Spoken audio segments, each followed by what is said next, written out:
Thank you, Chair. I'm Ali Jillani, speaking on behalf of the Asia-Pacific Regional CSO's Engagement Mechanism.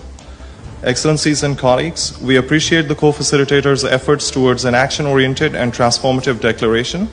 with emphasis on gender, human rights, climate change, and reform in the international financial architecture in the third revised draft of the political declaration. However, we are concerned that the latest draft still lacks the political will to prioritize critical considerations over consensus in outlining concerted policy action to do so.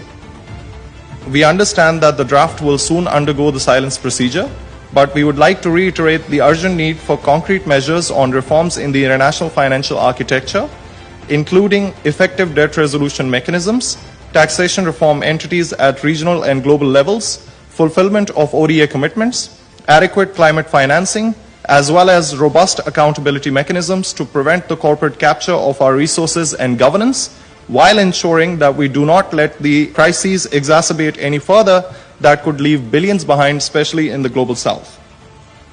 We would also like to emphasize the need to concretize actions on the Secretary General's proposal on addressing debt distress, shortfalls in the SDGs financing, scaling up long-term financing, and enhancing support for the developing countries. In the backdrop of the entire regions falling behind on the Agenda 2030, it is imperative to apply the corrective code now to reverse regressions, accelerate progress, and proactively plan the redress of emerging challenges due to COVID-19 and the triple planetary crisis. We would also like to highlight that the SDGs regressions predate COVID-19,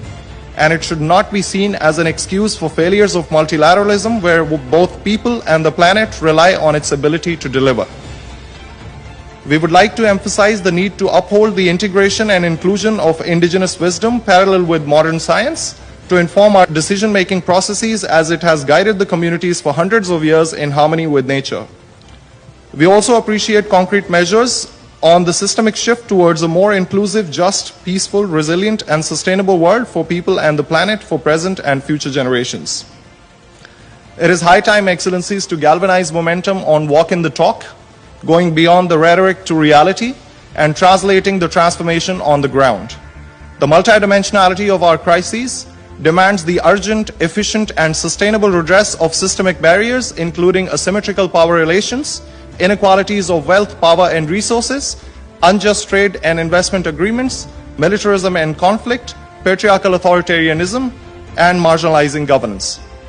Finally, we strongly reiterate the need to stop the corporatocratization of our multilateral processes vis-à-vis ensuring meaningful civil society engagement.